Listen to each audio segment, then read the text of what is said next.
Good afternoon and a warm welcome from the CISO Forum and the 9.9 group to today's webinar on a topic that is at the top of every IT leader's agenda, cybersecurity, talent and skills.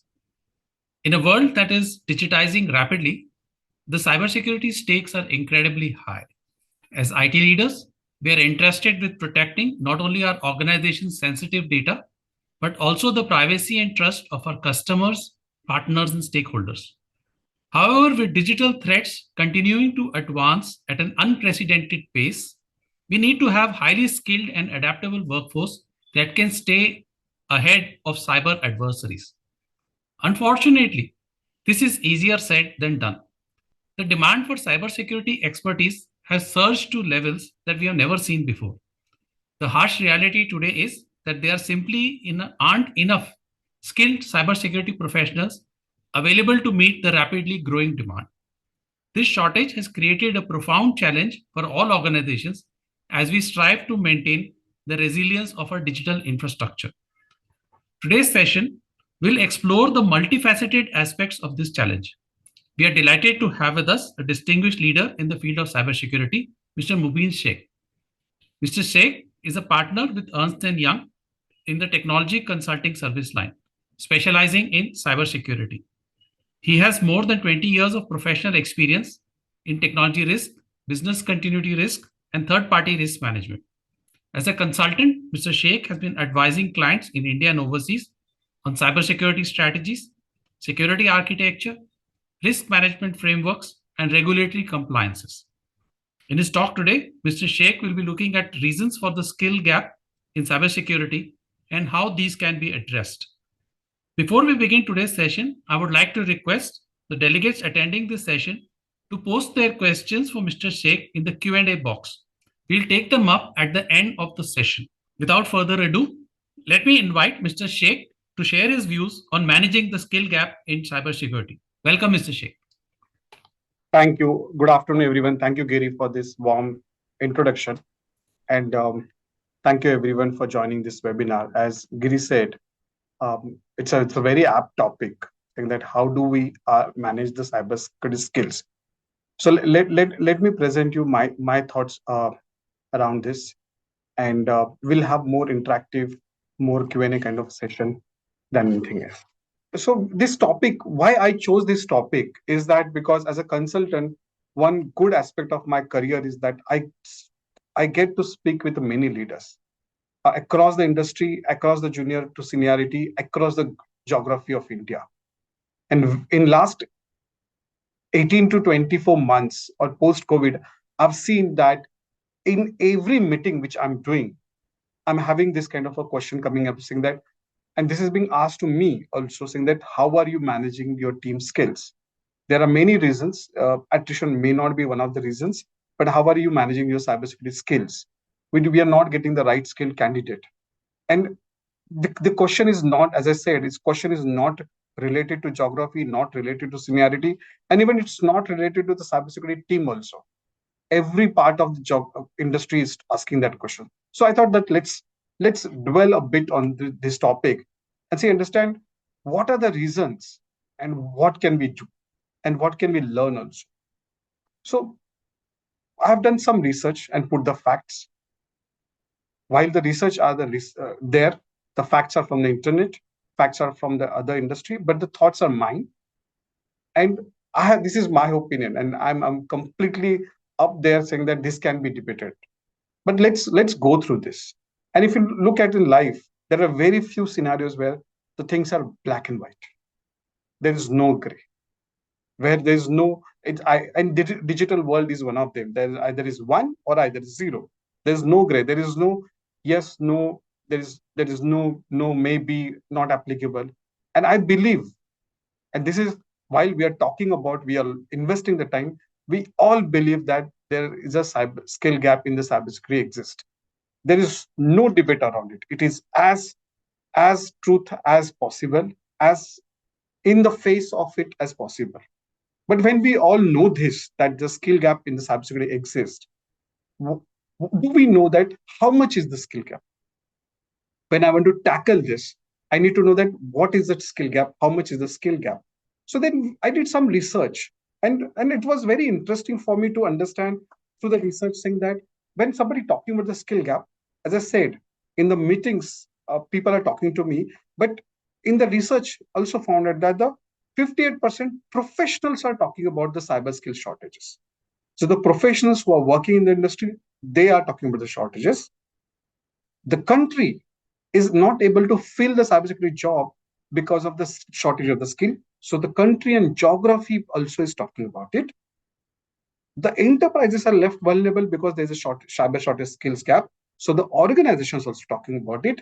And this is not an India phenomenon. This is not an Asia phenomenon. This is a phenomenon globally. And if you see, there's an UK government also finds cybersecurity skill gap. And I personally believe, I think UK will have a more cybersecurity skill gap than the India has, because there are a lot many things has been done in India for that matter. So, so, so, so this gives us a one direction saying that a skill gap is not particular to a professional. Skill gap is not particular to a geography. Skill gap is being faced by the enterprises, and this is not a local phenomenon. It's a global phenomenon. And just to take the things forward, if we went through the who was talking about the skill gap. So some of the quotes which we got from the internet is that a chief technology officer of State Bank is talking about it, a CISO of Sentinel-1 talking about it, and CISO, cybersecurity chief security officer from the services industry talking about it. Now, what does that show? And I'm not here to read it out, but everybody is talking about the talent crunch. The product company is talking about that, saying that upskilling and reskilling is important, but the evolution of cyber skills do not match the cyber attack. This is a very important thought process. Whatever the cyber attacks are happening, the evolution of the skills are not related to that. And the third, services industry guy says that you need to have some specialization, but you need to have a generalist also. So there is a there's a paradigm shift, or there's a thought process around that. And it says that it's not again a particular industry. It's not only the oil and gas sector, or it's not only the IT services company which is failing it. Public sector companies having issues, security product companies, which are the top-notch product companies, they are also having the issues, and the services industry, they already have the issues. So we are trying to understand, saying that in the previous slide, we say that who all are saying that there's a challenge. In this saying that what are entities which are saying that there's a challenge, but is it the people's prejudice? Is it the people's thought? Then, for all that matter, we go back to the some authentic source. And if you look at the Global Cybersecurity in Outlook 2023 Insights report done by World Economic Forum, and in this report, if there is a, a very sizable amount of discussion which is happening on the skills. If you're talking about the global insight reports, let's say if you talk about 2018, 19, and if you see these reports, these are talking about the what are the top type of attacks, what are the top type of vulnerabilities, what should be your defense strategy. But this year's report, while it talks about all these points, but it specifically talks about the skills. And these skills, and I want to spend some time on this slide. And if you look at this, what first part says that we are missing the critical people and skill. Now, if this question was asked to the business leaders in 2022 and 2023, in the blue slide, it says that from 0 to 13% people in business leaders are saying that we are missing the critical people and skill. Whereas 13% people in the cyber are saying that. So cyber is always ahead of the business. If business is facing the 10% people are saying that, 13% people are saying that we are having the skill shortages. Now, third part, we are saying that we always say that we need to have a train. We need to have the right training, customized training. But the question here comes to that, do we have the right training? And if you say that 34% cyber professionals say they say that there is a gap in their training and skills. So now this is completely backed up by the World Economic Forum data, and it proves that it is not in somebody's mind. It is not because of some brand or some geography people are not able to attract the talent. It's not that symptom. It is a symptom which is a global symptom. It is a scenario which is globally needs to be addressed globally and backed by some research. And some of the bullet points, and this report is publicly available. So some of the things which is very important is that 64% business leaders are saying that recruitment and retention is a challenge. If you look at 2.27 million, which is, if I just convert to the Indian geography, 22 lakh cybersecurity experts are, there is a shortage in the cybersecurity expert. Now, if I come back to India, and this is where I want to take a pause and talk about this, 2017 or 18, when there was a 25 years NASCOM celebration, which happened, and this event was blessed by the Prime Minister Modi ji. And during his keynote speak, our Prime Minister said that last 25 years, NASCOM has worked towards creating India as an outsourcing hub. And he, in the same breath, he said that next 25 years, what he says that we can be a cyber security outsourcing hub. And there is a lot of potential.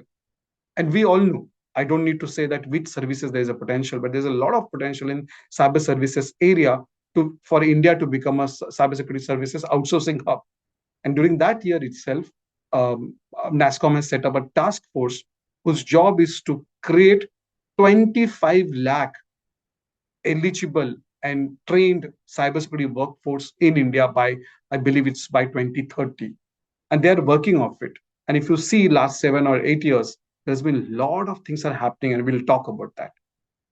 And but World Economic Forum, and this is not an Indian phenomenon, World Economic Forum, if you look at the third bullet, also says that the lack of critical people or the skills is a phenomenon which is faced by the some infrastructure industries, including the insurance industry and all those things. So this is a phenomenon which everybody is looking at. And I wanted to spend these 3 slides and give you perspective, because anything we say, any thesis we put in forward needs to have some kind of a backing towards the data.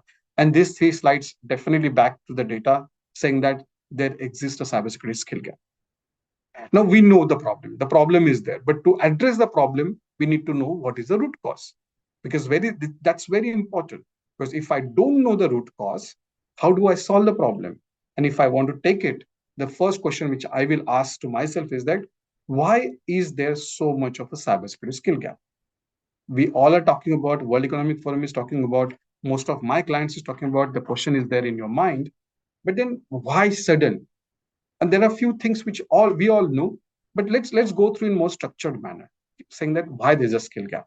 Now, first and foremost, uh, we have all, whether it's our personal life or your professional life or your organizations or the businesses, India, or for that matter world, there is a hyper adoption of the new age technologies.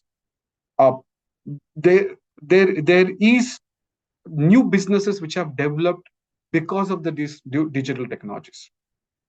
And because of that, the landscape of the risk is ever changing.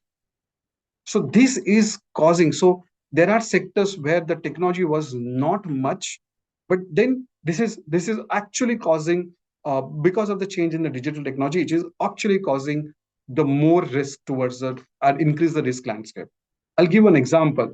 We all know that the financial inclusion is also a very important topic which in India is currently going on, because of which the poorest poor is opening the account in the banking sector. Now, because those accounts been open, and India is a land of masses, we are having so many uh, small accounts being open. Now, because of that, and Indian banking sectors has adopted the digital technology, the risk landscape has changed. So, a financial inclusion will bring, or adoption of financial inclusion will bring the risk in the landscape. So we all know. And this is just one example. There are so many examples which are there we can talk about. Third thing is that proliferation of the cyber attackers. Because of the availability of the knowledge, because of the, the non-transparent way where you can obfuscate your identity, because of the geographical delimitation, you can attack from any country to any country, and because of the availability of the knowledge on the internet or the dark net, the type of the cyber attackers, there is a huge proliferation. And because of that, again, your landscape of risk landscape is changing. Fourth and fifth most, and this is for for the for a very important aspect is that expansive security tools and technology. We have seen that for every small thing, a new tool and technology is coming up.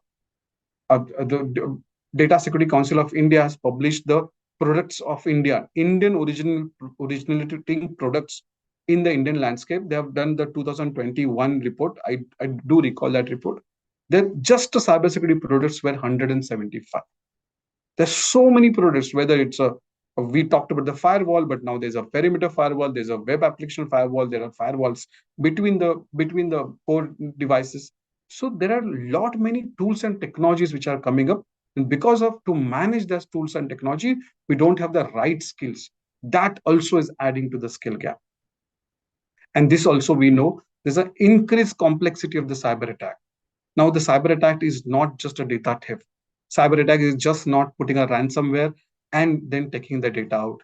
Cyber attack is not just hacking one of the banking sector and getting the money.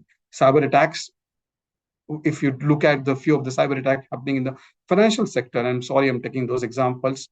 There, one of the bank in the city from where I am, one of the bank lost 92 crore. This is all public information. 92 crore from their ATMs within the span of 3 hours across the globe, and not just in India. So the complexity of the cyber attacks is increasing. That's very important to know. And because why this is increasing? Because cyber crime is becoming industrialized. There is a right amount of remuneration, right amount of tools, technologies, policies, and procedure has been there. The hackers group are there, which are more organized, and and this is not a today's phenomenon, but it was a last decade phenomenon that we had never seen a formal education on the cybersecurity. We have never seen that CISO or the CISM, these are the certifications being held, but there were no batch the way we have a computer science engineer or we have the metallurgical engineer. We never had the cybersecurity engineer or cybersecurity full-time course in this. Now it is coming up. There, as I said, after 2017 or prior to that, there has been a lot of push by the government, by the ecosystem, by the education sector, but there was no formal lack of cybersecurity education was there, and there are so many attacks, and these are the points which caused and which are causing the cybersecurity skill gap. And this we need to know that skill gap is not because that one does not have a brand, one does not have the right skills, or one's geography is not an attractive geography for a skilled person to come and join. It is not about that. The proportionate increase in the cybersecurity requirements have gone differently than the proportionate increase of available people. And it is also not a supply demand kind of thing. This is also about having the right skilled person. You will get many engineers to join you, but you may not get an engineer with the right cybersecurity skills. This is what we need to understand and keep in mind. And then when you say, and this is one another thing which is a myth or which is a challenge in the industry, we all look at cybersecurity as a one domain. So I wanted to give you perspective saying that cybersecurity is a domain, but the skills below the cybersecurity are very different.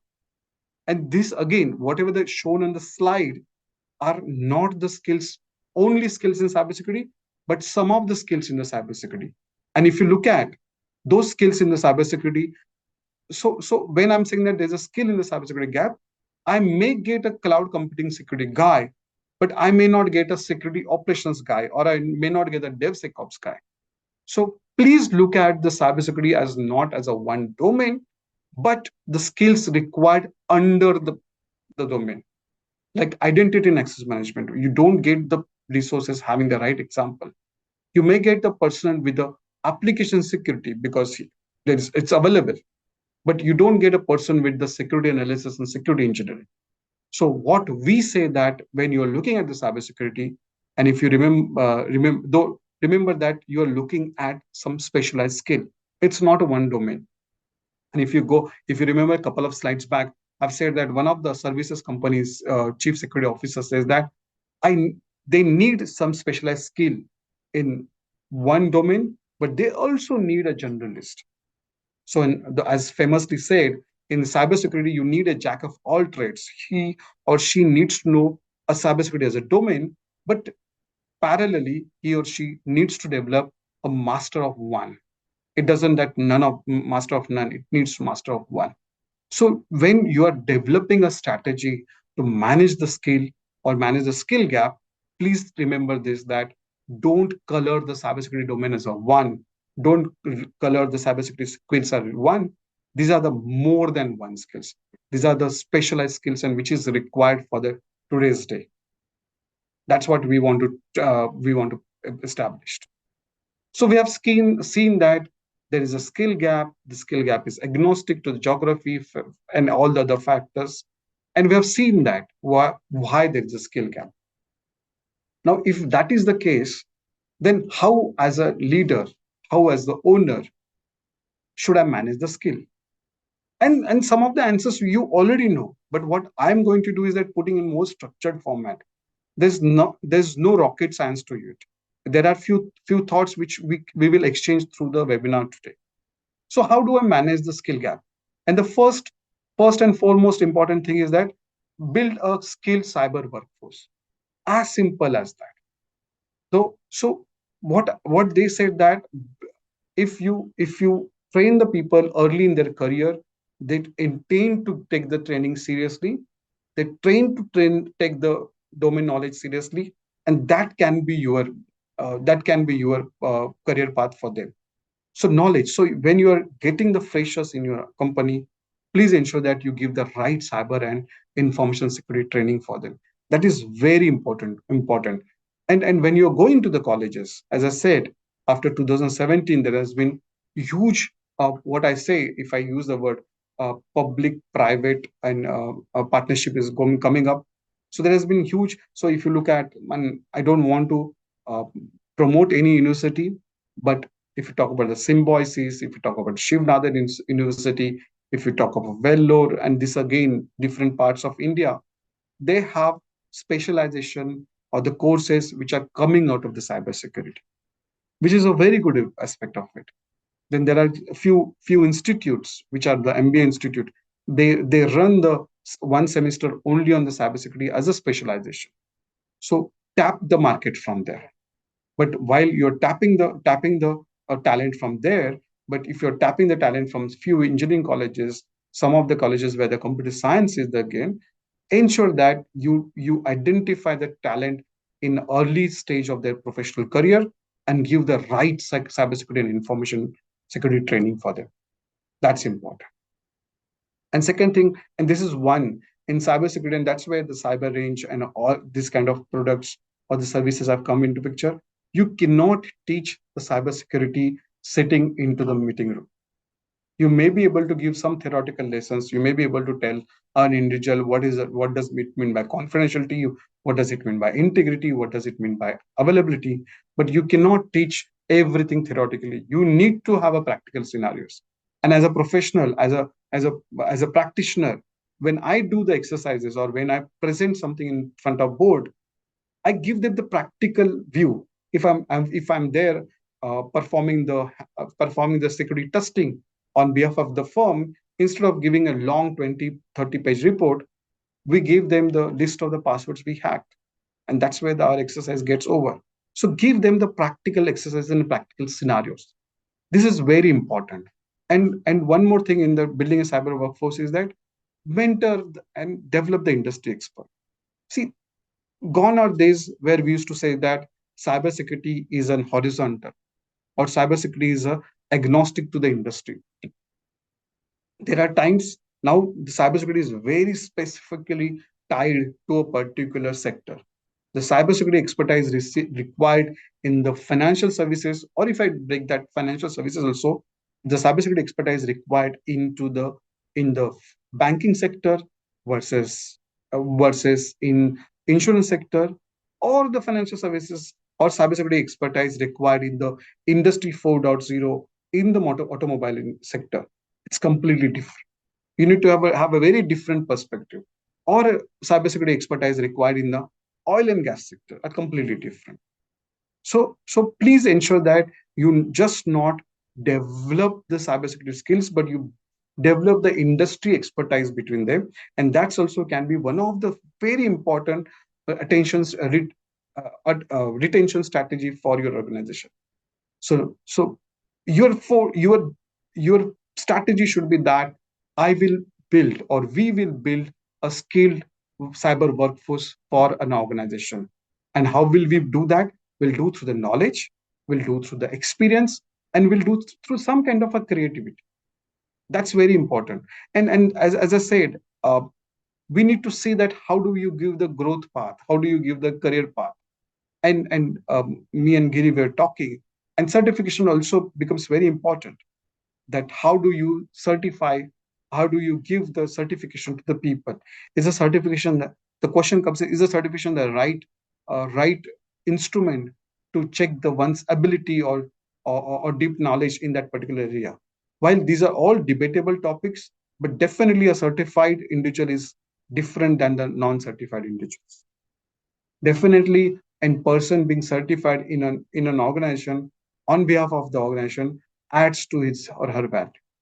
So please ensure that you use that also as a strategy. Now, building a cyber workforce, we all know what is there. But then second thing is that how do you manage the skill gap? If you are in an industry where you knew hundreds of the people, then how do you manage the skill gap? You will, and as I said, cybersecurity skill gap exists is as black and white as possible. The same thing is that you as an individual, you as an organization, you as an entity will not be able to fulfill all your cybersecurity skill gap requirement by yourself. This is also a very factual statement. What you need to do is that you need to manage the skill gap. And what are the few things which we are talking from managing the skill gap?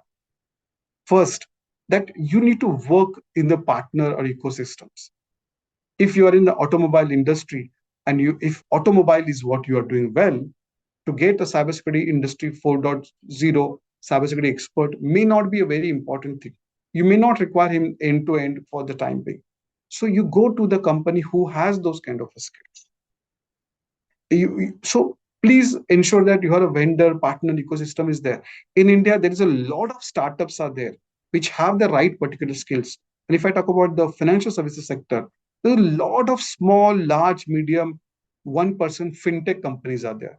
They have the right skills, they have the right people to work on it. What is important is that based on your organization's DNA, based on your organization's risk appetite, and your organization's uh, culture, you need to say that what kind of a skills I will hire in house, what kind of skills I will procure from the market for a period of time, and what should be the balance between the in-house skill versus external skills. This also balances out your risk appetite. This is very important because cyber is a critical function. It needs to be managed 24 by 7, irrespective of whatever happens to you or your team. So please ensure that this is one thought process is there in your mindset. And second, and how can any cyber talk not finish without talking about the AI and ML? So this is one thing which, and this is, please look at the thought.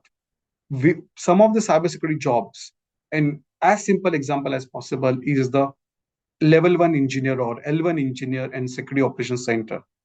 The tasks are mundane. You are asking somebody, if you are asking a SOC engineer just to do so many checks every day, every hour, every time, these are going to cause a fatigue into that L1 engineer.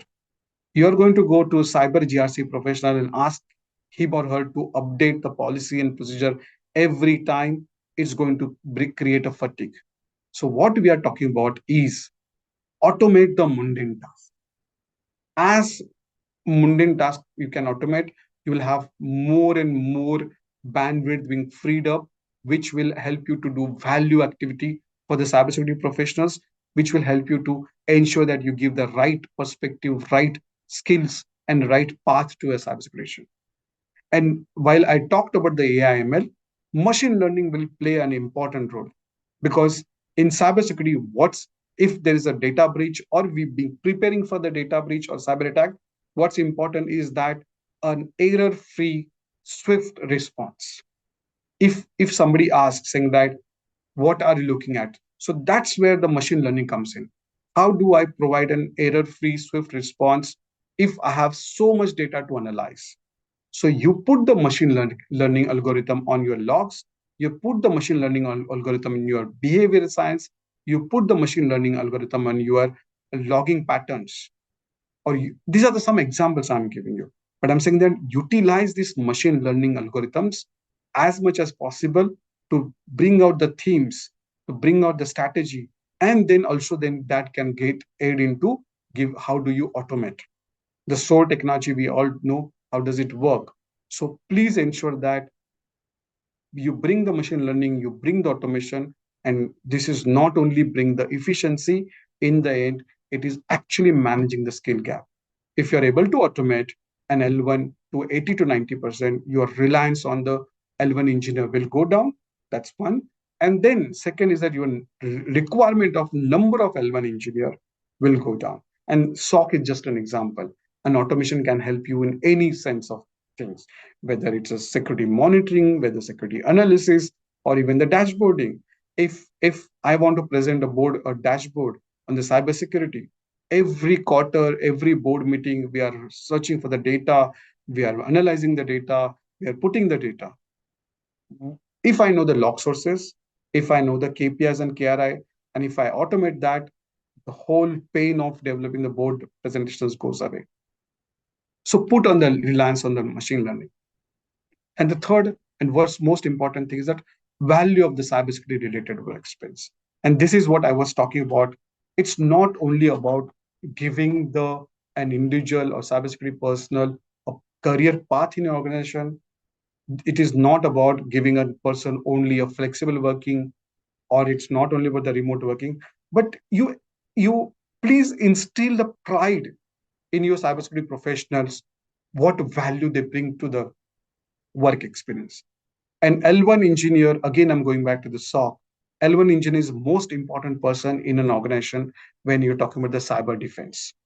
Application security person testing an application before going on live in the e-commerce industry or the web industry where the is most important person, but they don't get that pride. They are not told that you are the key. So please create that value for your cybersecurity professionals, and this will help you to manage your skill gap. Because if you create the pride in that position, if you create the pride in that individual will become an ambassador, and that individual will bring not just the people from cyber fraternity, but she may influence other professionals coming in.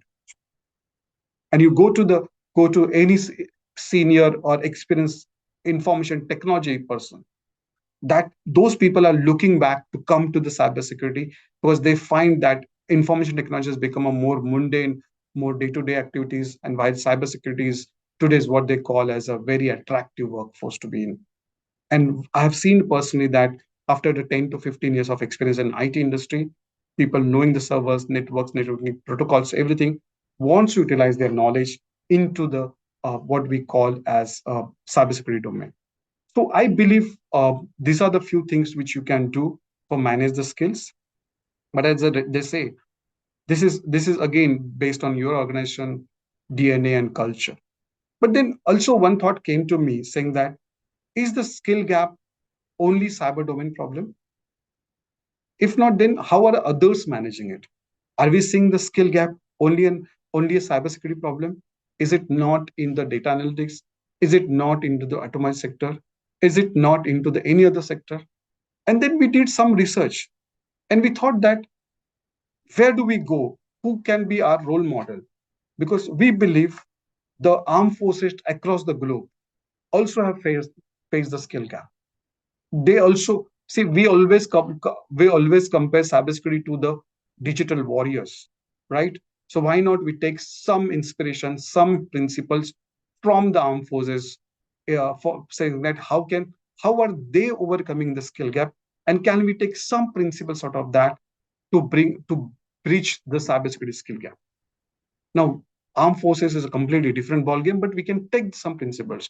So I brought some few principles from the training perspective only, because training is one area which we all believe that cybersecurity professional must be trained very well, or you train the other personnel to make them a cybersecurity professional, or you train the cybersecurity professional to keep them up to the latest security happenings or latest technology in trainings. So in that case, I thought there are three training principles which we can take from the armed forces and which are aptly fit back to the cybersecurity professionals. First, the armed forces always say training is essential for the mission. Before going for any mission, the armed forces actually have the training of that mission. They actually create the scenario. They don't do the training sitting in the meeting rooms. They do the training by creating the scenario. They say that it is essential. How experienced you are, how senior you are, you go through the training. You would have seen multiple Hollywood movies, and you would have seen that before any mission, the armed forces are trained into that scenario. And hence, a training in our cybersecurity professionals should be an essential. It should not be the tick in the box. It should not be driven through the compliance landscape. I am not looking at saying that 97% of my people have gone through the cybersecurity training, or 97% of my people have taken the trainings required for the job. But it should be the training which has more adoption, more advocacy. That's very important, which we can take from the armed forces. Second, and this is one thing which was an eye opener for me, and we do the job specific training. We don't give a firewall security administrator training on the antivirus. While I'm not talking about the tools, but ensure that you do a job specific training. And one more thing which I read about that armed forces, that they have brought a training in house. Have you seen a consultant, or have you seen the external personnel giving a training to an army personnel or armed force personnel? Not possible. So the all the training which have been done are done in house. And why it is an in house? Because it's a culture. Skill is different thing. It's a culture. It's an empathy. It's an environment. These things are very important. How I do application security in one organization versus how do I do application security in other organizations, the fundamentals may be same, but the approach changes. So this is one thing which we can take from the armed forces, saying that do a job specific training and bring the training in house. And third, and which is very important, if you look at the armed forces, their trainings are repeatable, replicable. These are the modulars. So if we are going to use training as one of the most important strategy to manage the skill gap, I believe an organization will need the trainings or doctrines which are replicable, repeatable. You cannot have a different trainings being created every now and then, or you cannot have the trainings which are not modular in nature. So please ensure that when you're putting an effort, a cost benefit analysis has to be done in a right way, where your trainings are replicable and repeatable. And I believe this is just a training as a one thing which from the armed forces which we can learn, or which we can take an inspiration from and put that back into our managing the skill in cybersecurity gap. And the passing thought which I always say, that for a cybersecurity domain, you hire the attitude, train the skill, and utilize the ecosystem. Without the attitude, a skill will not come. Without the ecosystem, you will not be able to manage the skill.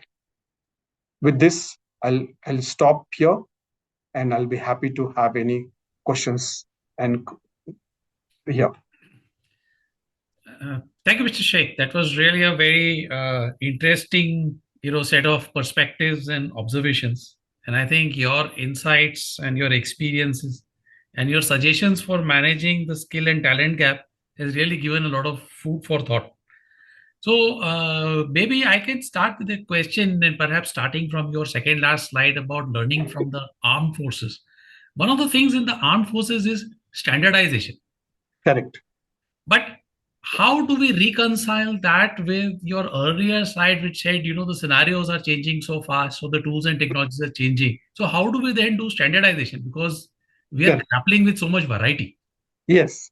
And see, I'm not saying that cybersecurity the standardization will fail, but at least we can standardize the approach, saying that if I'm giving the cybersecurity training, wherever I'm giving, whichever domain I'm giving, I'm not just giving the training which is the theoretical. I'm also bringing the practical aspect of. Now, now I'll give an example. I work with one of the largest client, and what they have standardized is that the irrespective of the type of an employee, whether irrespective of the employee being the junior or senior most, they have standardized once basic cybersecurity training, which he or she will take once in a year. Again, this is not a compliance training. This is not a cyber awareness training. This is a training which they believe is required for their jobs to do. So we need to standardize that. And when we are saying that in cybersecurity there's a variety, the variety may be towards managing the tools, variety may be towards managing the few aspects around the cybersecurity domain. But when it comes to the cybersecurity response, when it comes to the strategy, we can standardize this. That's what I believe. Thank you. I think that is very helpful. Another thing that we were discussing earlier was Mm. the issue of hiring, and I think you had mentioned that in one of your slides as to what are the commonly sort of skills. Is one of the reasons for shortage the fact that we are all looking for some very ideal cyber security person? Yes, and I think Giri, you topped it up, and just this you actually nailed the challenge. So I and those people who are in the call or webinar, I asked them saying that go back to the any cybersecurity requirements either which they have put in place or they have seen on LinkedIn or any other places. Everybody wants a person to have everything. They and as I said, I always say that everybody wants a Superman. They don't want a common man. They want a person to do a log analysis. They want person to do NIST CSF strategy. They want person to do an application security. Now, if you look at these three things, they're very, very different subject altogether, and they will require a different acumen also. So as I said, while there's always a debate, I say that you hire for the specific skill. And when you're doing your freshers colleges thing, you go to that college based on your syllabus or based on what they do, and then pick up the right individual for that right job rather than you hiring the journalist in the end. While again, I'm maybe repeating this, there may be a general skills, but there has to be specialized skill on top of that. Thank you. I think that is very helpful guidance that you have given. Arunjit Chaudhary has a question which is connected to this. Which are the engineering streams in colleges which could be targeted for cybersecurity training? Yes, I And think it's a should it good, only, and I have a corollary to that, should it only be engineering students? and I'm going to talk on the same line. And I'm going to give my personal example. Okay. And I'm old person, but I completed my engineering in 1999. I'm an electrical engineer. Till the fourth year of engineering, I never touched computer in my life. And just because of by chance I came based on the analytical and logical thinking, I was the part of one of the cybersecurity company's founding member. So so it's not the stream, it's not the engineering as a subject or as a stream. And Giri, what you said is right. You may not require an engineering student. You may not require only a computer science student. You may be okay with the, I'm just again electrical or civil engineer. What's important is that in a cybersecurity training, what I believe is the attitude, is the analytical thinking, it's about the logical thinking. See, again, I always talk on a public forum about the response because that correlates a lot with the people rather than strategy. If I need to give a right cybersecurity response, I need to be swift. I need to be thinking one step ahead. If I'm doing the log correlation analysis, I need to be more analytical, more logical. So if you are finding any course or any institute or any freshers which are bringing those analytical logical reasoning, you go to those things. Having said that, in today's world, I understand from where the Arunjit is asking this question all about. Most of the placement officers or the recruitment department in the organizations, are preferring the computer science, information technology, electronics and telecommunication, electrical engineering as the stream. But again, there is a dilemma in that. There's a dichotomy in that. I have seen some of the engineering colleges which are giving the four-year four-year engineering as mechanical engineering with specialization in artificial intelligence.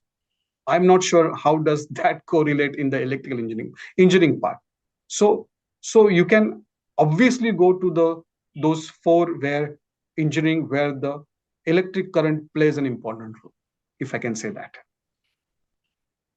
One final question, and which is that you had mentioned in your presentation the impact of AI and machine learning and the benefit it can have in automating a lot of mundane tasks and making perhaps the the L1 engineer do other things. Correct. But do you also see the challenge that if we automate too much, then what do we do with the people People. who Yes. are So doing again, these tasks, and then where will we get the next line of people if correct. everything is automated? Everything is automatic. See, again, this is not a cyber question only saying that if we bring AI in everything, and if you're automating everything, do we need the people? See, I personally believe that if an L1 engineer is automated, that L1 engineer, while you may require less number of L1 engineer for that L1 task, but you can utilize those L1 engineer for bring the value addition. And that's where, see, it's not about that if I'm getting a 45 L1 tickets or alerts, how if I'm automate 40 from the response perspective, I need an L1 engine only for 5 tickets. But the bandwidth I can utilize saying that why I'm getting those 45 tickets. So you can use it in the value addition chain up saying that root cause analysis. How can I address the root cause analysis? If you already have the root cause analysis people, you can increase their value to the cyber performance. How can I do the better cyber performance? If already have a cyber performance, then you can increase those to the strategic. I think that what my strategy is to achieve the right cyber performance in a less, or less is a wrong word, in the sufficient budget. So you can increase the value, and that's where the value of the cybersecurity professional. The automation will not take away the engineers, but automation will change the profile of an engineer in the higher altitude. And one final question, which really I want to come back to your adjacent point, which is involving the vendor partner relationship. Many companies have very small cybersecurity teams.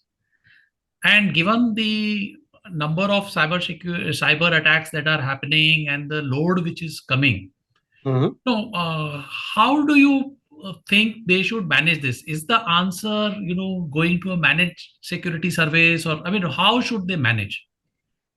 Because they can't obviously increase the team beyond a point. Neither can they get the people, nor can they get the skills. And and Giri, that's why if I look at last 24 years or 24 months or so, uh, let's take an example, a startup, or let's take a regulatory industry where you need some cyber people, either for the meeting the regulatory requirement or meeting the requirements from the investors perspective. And as a person who's in the industry, I've seen that virtual CISO. Let's take an example. I'm not saying that managed services is the place to go, or I'm not saying that outsourcing is the only place to go. I'm just giving an example. It's always difficult for an individual, for a company to find the right talent, and hence we are seeing that can they opt for the virtual CISO services? And most of the organizations which are startup driven or which have small number of cybersecurity teams and cannot get it, they're actually opting for these kind of services from the partner ecosystem. And in that virtual CISO, then you can not just get an individual, but you are getting the skills which are not, which will be varied skills. So it's kind of a funneling effect, and which is more cost effective as well as the risk effective. And risk effectiveness is more important than the cost effectiveness, and that's where you get. Second, about managed services, which you talked about, and this is also an area where most of the organizations are going, and I'll tell you why. If I'm a credit card company, my DNA of my company is to in a FS sector, my skills and expertise in the credit card business. So my energy should be in the credit card business rather than managing the operation side of it from the security perspective. In that scenario, those matured companies where they are taking the right steps, saying that if I'm in this, I will do this. For everything else, I'll involve the right ecosystem or right partner ecosystem. And that's where the managed services are playing an important role. Thank you, Mr. Sheikh. Uh, I'm sure that everyone who attended this session would have found Mr. Sheikh's perspectives very useful and helpful. Thank you so much for taking the time to be here in this session and to share your thoughts. But unfortunately, we have run out of time, and this was really very interesting. So, my thanks to everyone who attended this session and posted questions and comments. So, please do share your feedback through the link which has been posted in the chat box to enable us organize more such sessions. I also invite you to join us for our next CISO session on Wednesday, 13th December, which will feature many more interesting ideas and perspectives. So, meanwhile, it's goodbye for the CSO Forum for now and have a great week ahead. Thank you once again. And thank you, everyone. Thank you so much.